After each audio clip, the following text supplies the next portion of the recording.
Et Richard de Sèze, vous êtes à nouveau avec nous pour votre chronique. Mais oui. Alors, j'avais prévu de parler de Macron, mais en fait, j'en peux plus. On aime bien vous entendre parler de Macron. Mais en fait, c'est pas possible. Il est parti pour les États-Unis. Il a expliqué qu'il avait fait des choses remarquables, qu'il avait obtenu des concessions substantielles. Personne n'a jamais compris quelles elles étaient, puisque lui-même ne les a pas véritablement listées. On a vu que le vote des États-Unis à l'ONU était pile contraire à ce que Macron pouvait prétendre. Il y a quand même quelque chose qui est intéressant, c'est que le président français agit comme un vrai président français. Et donc c'est peut-être pour ça que je suis un peu empêché de parler de Macron avec joie aujourd'hui. C'est, après tout, la France est une puissance moyenne et elle essaye de faire ce rôle d'une puissance moyenne qui est le sien depuis plus d'un siècle, de faire en sorte que les empires ne découpent pas le monde en méprisant les petites nations. Et donc, c'est atroce de dire que Macron a le bon réflexe, mais que c'est Macron qui l'a. Comme quand Macron a un bon réflexe de président français ou de dirigeant français, il le fait malgré tout en étant complètement pourri par l'idéologie européenne, ce qui fait qu'on assiste à un spectacle terrible d'un président français qui a complètement dissipé tout crédit diplomatique de la France, qui néanmoins essaye de faire comme si la France était encore cette puissance moyenne et qui, à juste titre d'ailleurs, fait valoir auprès des grands, la Chine, les États-Unis, la Russie, que les petites nations ont en fait le droit d'exister et qu'on ne peut pas découper l'Ukraine sans demander l'avis de l'Ukraine et on ne peut pas faire fi des Européens tout en exigeant des Européens qu'ils se crèvent pour l'Ukraine, qu'ils se ruinent pour l'Ukraine, puisque les États-Unis, bien sûr, expliquent qu'ils ont besoin de 500 milliards de dollars pour compenser ce qu'ils ont donné à l'Ukraine, mais en même temps, 60% en fait de l'aide reçue par l'Ukraine vient de l'Union européenne. Donc, les États-Unis sont en train d'exiger quelque chose qui ne rime à rien. Et donc, une fois de plus, on se retrouve avec un Macron qui a le génie du moment, qui réussit à faire, comme le dit une éditorialiste du Monde, de chaque crise le carburant de son propre pouvoir personnel, mais dont on se dit que la France, en fait, ne réussira pas à en tirer le moindre profit. Donc, on ne va pas parler de Macron, après en avoir un peu parlé. Sinon, pour dire aussi que, malgré tout, la France, si elle a envie, et l'Union européenne, si elle a envie, a quelques raisons de se dire qu'elle peut continuer à faire braire la Russie, malgré tout ce que Trump pourrait dire, puisque, par exemple, il a 200 milliards d'euros d'actifs russes gelés, et que les États-Unis, eux, n'ont que 5 milliards d'actifs russes gelés. Donc la France et l'Union européenne a une puissance financière de nuisance vis-à-vis de la Russie qui est supérieure à celle de Trump. Trump est toujours sensible à ces arguments de puissance, donc on verra ce qui va se passer. On va revenir en fait sur un point qui est celui de Gaza, qui a été absolument stupéfiant, la manière dont on nous explique qu'on va faire de Gaza une Riviera et que ça va évidemment faciliter la vie des Palestiniens. Tout le monde a été choqué, moi le premier, et j'ai réfléchi et je me suis appuyé sur un article de François Schferrer dans Politique Magazine qui est absolument remarquable et qui m'a incité à mieux comprendre la manière dont Trump a pu proposer cette négociation aberrante. En fait, la négociation n'est pas forcément aberrante. François Schferrer commence par nous dire « L'atout premier n'a rien à voir avec les principes politiques et moraux auxquels se réfèrent les idéologues du monde entier. Cet atout, il serait plus juste de dire cet instrument de chantage, est l'importance du champ gazier situé dans les eaux territoriales de la bande de Gaza. Ce champ énorme que les Gazaouis n'ont pas les moyens d'exploiter par eux-mêmes intéresse d'abord et avant tout les Israéliens, mais aussi les Égyptiens, les Libanais et les Turcs présents à Chypre. Autrement dit, on se retrouve avec un enjeu qui en fait est un enjeu énergétique et qui n'est pas du tout la manière dont on nous présentait les choses. On était obsédé à juste titre par le sort des Gazaouis. Dans le fait que les États-Unis prennent possession de la bande de Gaza, il y a en fait un enjeu énergétique. Est-ce que la manière dont Trump propose la chose n'est pas une manière aussi d'inciter les autres pays à révéler en fait leurs propres intérêts et plutôt qu'on s'excite sur la guerre israélo-palestinienne, à considérer une fois de plus qu'il y a des enjeux géopolitiques qui dépassent la chose. Et là, ça commence à devenir intéressant. Et François Schferrer continue en disant, la déclaration provocatrice de Donald Trump a forcé la main à Benjamin Netanyahou qui s'était déjà montré contraint d'adopter le plan de paix proposé par Joe Biden, mais qu'il refusait depuis plus d'un an.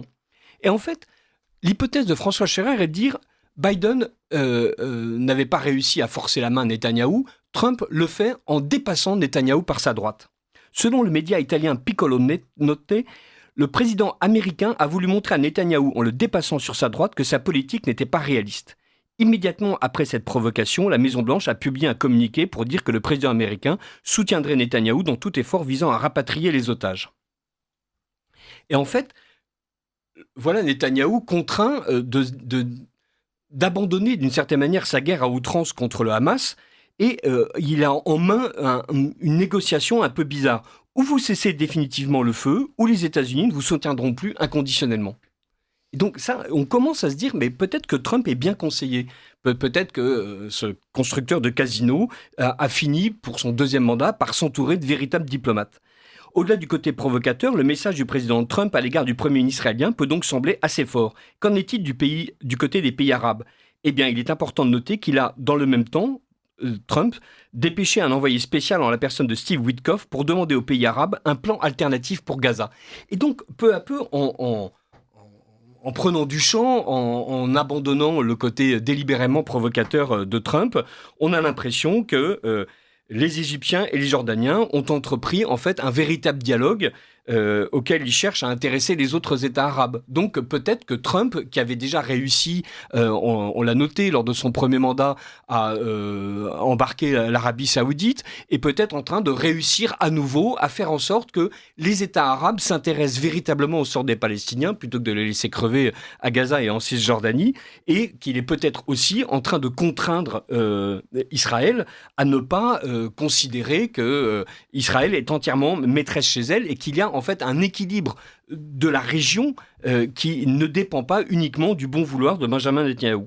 Selon le journaliste de Haaretz, Cam Levinson, le plan du président Trump est d'amener les Saoudiens et les Émiratis à reconstruire la bande de Gaza avec l'argent des États du Golfe, un accord de paix entre Israël et l'Arabie saoudite, de sérieux efforts égyptiens pour mettre fin à la contrebande d'armes à Gaza, un comité arabo-musulman pour gérer Gaza et l'annonce que le Hamas, au nom de l'unité palestinienne, renoncera au contrôle de Gaza. Voilà. Et on se dit, finalement, la méthode Trump est détestable dans ses outrances. La manière qu'il a de piétiner tous les usages diplomatiques est particulièrement énervante. Elle nous prend à rebrousse-poil. Mais il y a peut-être à chaque fois un plan dans le plan, un tiroir dans le tiroir, et quelque chose qui permet à des gens de bonne volonté et de grande intelligence d'approcher d'une meilleure solution. Le professeur Soutou, hier, à l'antenne, disait déjà que le Groenland appartenait aux États-Unis. Et donc, il y a la manière dont Trump beugle, en fait, pour entériner un état de fait qui, jusqu'à maintenant, a été discrètement tu par les chancelleries et les États. Il y a aussi cette manière qu'il a de mettre les pieds dans le plat à Gaza. Peut-être que la solution qu'il proposait, si outrancière qu'elle paraisse, est en fait les prémices de quelque chose de plus intéressant. On va continuer à regarder de toute façon. Et à espérer. Et à espérer, forcément. On a encore quelques minutes, Richard.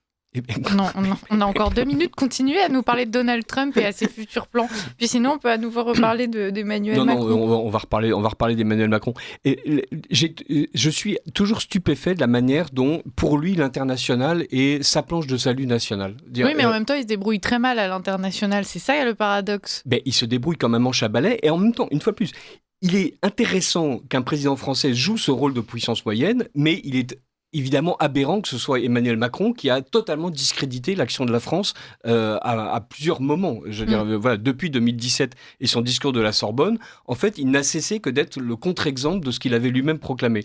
Et là, on se retrouve avec un président français qui est peut-être en train de réussir à fédérer l'Europe contre lui et contre la manière dont il veut voler la vedette à tout le monde, mais il va quand même réussir à faire en sorte, par exemple, que l'Allemagne sorte de son irénisme et décide de se réarmer. Il est quand même intéressant que Merz, le futur probable nouveau chancelier, ait expliqué que ça y est, on allait réarmer l'Allemagne et qu'il était temps de sortir de la dépendance aux États-Unis.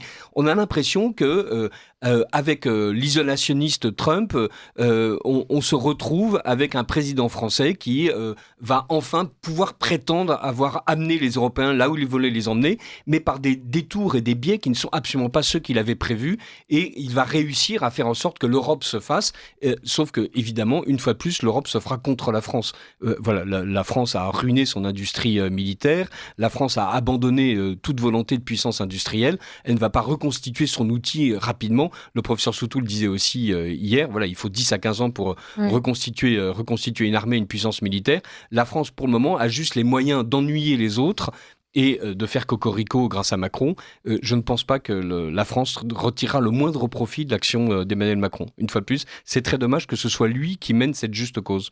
Oui, écoutez, on verra. De toute façon, il n'est pas éternel, Emmanuel Macron. Mais oui, il n'est pas éternel. Encore quelques mois. Et c'est comme cette chronique, il restait encore quelques minutes, lui, il reste quelques mois. On verra ce qu'il fait de ces derniers mois. Merci Richard, il y a un lignonote qui est écrit « Monsieur de Sèze est toujours très bien dans ses chroniques ». Merci beaucoup, cher lignonote. Merci Frédéric. Merci à vous Richard.